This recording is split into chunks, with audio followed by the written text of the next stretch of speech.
Hey guys, it's me, Lily Rose, and we are continuing on today in the book of Luke, chapter 8 still, starting in verse 16. It says, "No one lights a lamp and then covers it with a bowl or hides it under a bed.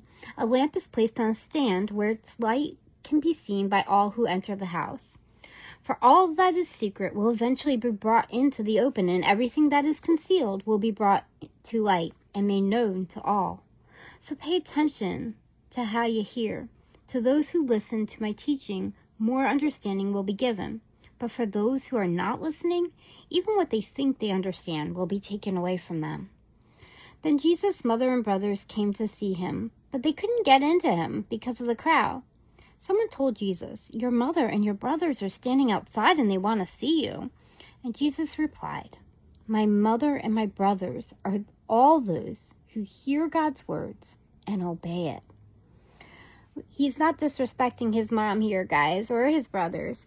He's saying that his work right now, his mission right now, is to reach all of those who need to hear the word of God, because he knew his time of ministry was short. One day, Jesus said to his disciples, "Let's cross to the other side of the lake." So they got into a boat and started out. As they sailed across, Jesus settled down for a nap.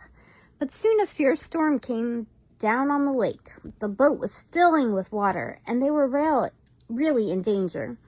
The disciples went and woke him up, shouting, "Master, Master, we're gonna drown." Then Jesus woke up. He rebuked the wind and the raging waves. Suddenly, the storm stopped and all was calm. Then he asked them, "Where is your faith?" The disciples were terrified and amazed. "Who is this man?" they asked each other. "When he gives command, even the wind and the waves obey him." So they arrived in the region of the Gerasenes, across the lake from Galilee. As Jesus was climbing out of the boat, a man who was possessed by demons came to meet him. What a greeting when you get out of a boat, huh? For a long time, he had been homeless and naked, living in the tombs outside of the town. As soon as he saw Jesus, he shrieked and fell down in front of him. Then he screamed, "Why are you interfering with me, Jesus, Son of the Most High God? Please, I beg you, don't torture me."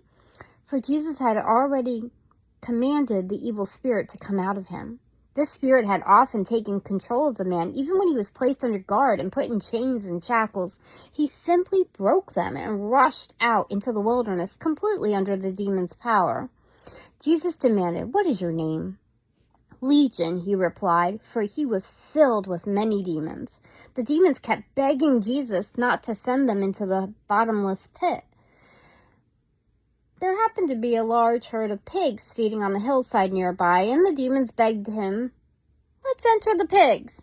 So Jesus gave them permission. Then the demons came out of the man and entered the pigs, and the entire herd plunged down the steep hill into a lake and drowned. When the herdsmen saw it, they fled to nearby town and the surrounding countryside, spreading the news as they ran. People rushed out to see what had happened. A crowd soon gathered around Jesus, and they saw the man who had been freed from the demons. He was sitting at Jesus' feet, fully clothed and perfectly sane, and they were afraid. Then those who had seen what happened told the others how the demon-possessed man had been healed, and all the people in the region of the Gerasenes begged Jesus to go away and leave them alone, for a great wave of fear swept over them. I often wonder about this in the story of what it was that caused these people to turn Jesus away, and how much their lives would have been changed if they welcomed him in. But Jesus said, "Hey." He returned to the boat and left, crossing back to the other side of the lake. The man who had been freed from the demons begged to go with him, but Jesus sent him home, saying, "No, go back to your family and tell them everything God has done for you." So he went all through the town, proclaiming the great things Jesus had done for him. So still, they got this beautiful example of a man they knew was terrifying and full of demons, now preaching the good news of Jesus through the town, and I love it. So even though they sent Jesus away, they still had somebody in here evangelizing to their town. On the other side of the lake, the crowds welcomed Jesus because they had been waiting for him. Then a man named Jairus, a leader of the local synagogue, came and fell at Jesus' feet, pleading with him to come home with him. His only daughter who was about 12 years old, was dying. As Jesus went with him, he was surrounded by the crowds. A woman in the crowd had suffered for 12 years with constant bleeding, and she could find no cure. Coming up behind Jesus, she touched the fringe of his robe. Immediately, the bleeding stopped. "Who touched me?" Jesus asked. Everyone denied it, and Peter said, "Master, this whole crowd is pressing up against you."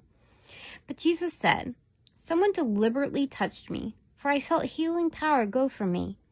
When the woman realized that she could not stay hidden, she began to tremble and fell to her knees in front of him. The whole crowd heard her explain why she touched him and that she had been immediately healed. "Daughter," he said to her, "your faith has made you well. Go in peace." While he was still speaking to her, a messenger arrived from the house of Jairus, the leader of the synagogue, and he told him, "Your daughter is dead. There's no use to trouble the teacher now." But when Jesus heard what had happened, he said to Jairus, "Don't be afraid. Just have faith. She will be healed." When they arrived at the house, Jesus wouldn't let anyone go in except for him, Peter, John, and James, and the little girl's father and mother. The house was filled with people weeping and wailing, but he stopped the weeping. "She isn't dead. She's only asleep." But the crowd laughed at him because they all knew she had died. Then Jesus took her by the hand and said in a loud voice, "My child, get up!" And at that moment her life returned and she immediately stood up. Then Jesus told them to give her something to eat. Her parents were overwhelmed, but Jesus insisted that they not tell anyone what had happened.